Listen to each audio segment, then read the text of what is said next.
the Gamecocks knocked off Texas A&M for the first time in program history last Saturday, sealing their first four-game winning streak in 9 seasons. They'll look to make it 5 in a row this Saturday when they take on Missouri. Locked On Gamecock podcast host and Gamecock Digest writer Andrew Lyon back with us. Andrew, after only scoring a combined 21 points in first quarters through 6 games, the Gamecocks reeled off 17 in the first quarter against the Aggies, making things a little easier. Now, they still made it very interesting down the stretch, but were able to pull it out in the end. Your reaction to the Gamecocks' 4th straight win and first ever victory against the Aggies? Well, Chandler, I got to say, there's no denying the fact that this is such a big win in terms of Shane Beamer and this program continuing to try and change the perception of South Carolina football. And as you mentioned, they did it through a little bit of everything from all 3 units: offense, defense, and special teams. Of course, you had the big kickoff return for a touchdown at the very beginning of the game by Xavier Legette. You had 2 big-time turnovers that were forced by the defense following that return touchdown. And then the offense, while they continued to show some struggles in the first half against the Aggies, they managed to do enough at the end of the day, especially on 3rd down, where I believe they were 8 of 16, which is such a pivotal stat when you play a close game like this one against Texas A&M. So everybody pitched in here, and I think that Gamecock fans can take solace in the fact that it seems like this team is really starting to gel together in terms of helping each other out. You know, if one unit maybe has one bad drive, the other unit can pick that unit up. So South Carolina, again, an all-around good enough game against the Aggies. And again, one that, you know, continues to show people that this program is progressing. They are on the rise. They are indeed getting better, because ending a winless streak like that against the Aggies, it just embodies what all they have accomplished in the last month this season.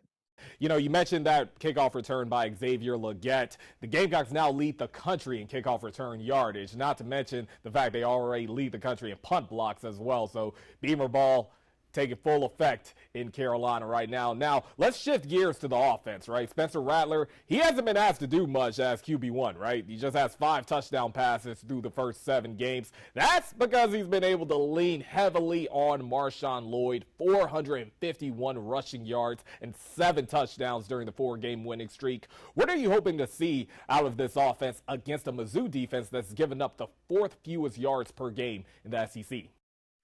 Well, Chandler, I think in this game against the Missouri Tigers, a team that is, like you mentioned or alluded to, much improved on the defensive side of the ball this season compared to how they played last year. I think this is going to be a game where it is going to be very important for South Carolina's offense to find some balance. I do not think that this is going to be a game where the Gamecocks are going to be able to just constantly rely on Marshawn Lloyd, Christian Beal-Smith, and Juju McDowell and other players out of the backfield and on the perimeter to get a bunch of yards after contact or yards after the catch. I think this is a game where the vertical passing game is going to have to show some progress, because if there was one area on offense on Saturday night that didn't perform so hot against the Aggies, it was that deep passing game. And of course, you could credit the Aggies secondary for being a big reason why that was the case. But against a team in Missouri who, at the minimum, is probably not going to be quite as talented as that Aggies defense was, the Gamecocks are going to have to be able to get creative and mix things up, because if you make it to where Marshawn Lloyd and those running backs have to carry the rock all game long, Missouri's going to key on that, and it will make it much more difficult for the Gamecocks to continue this winning streak against the Tigers on Saturday afternoon. Gotcha, Andrew. And now shifting things to the other side of the ball defensively, Carolina has 10 takeaways over the last 4 games after recording just 1 in the first 3 games. Now, Mizzou is averaging the 2nd most turnovers per game in the conference at just over 2 per game. How do you see things shaping out for the Gamecock defense against the Tiger offense?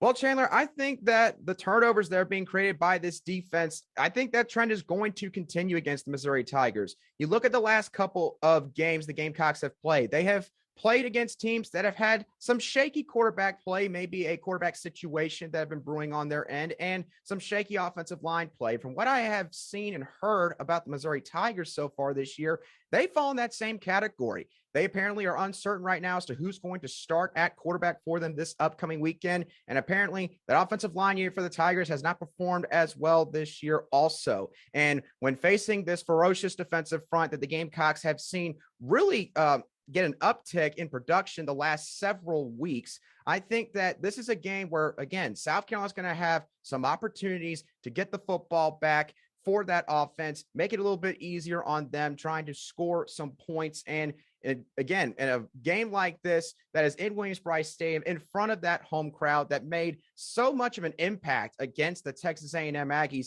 I think you could very well see the same exact thing take place once again against the Missouri Tigers.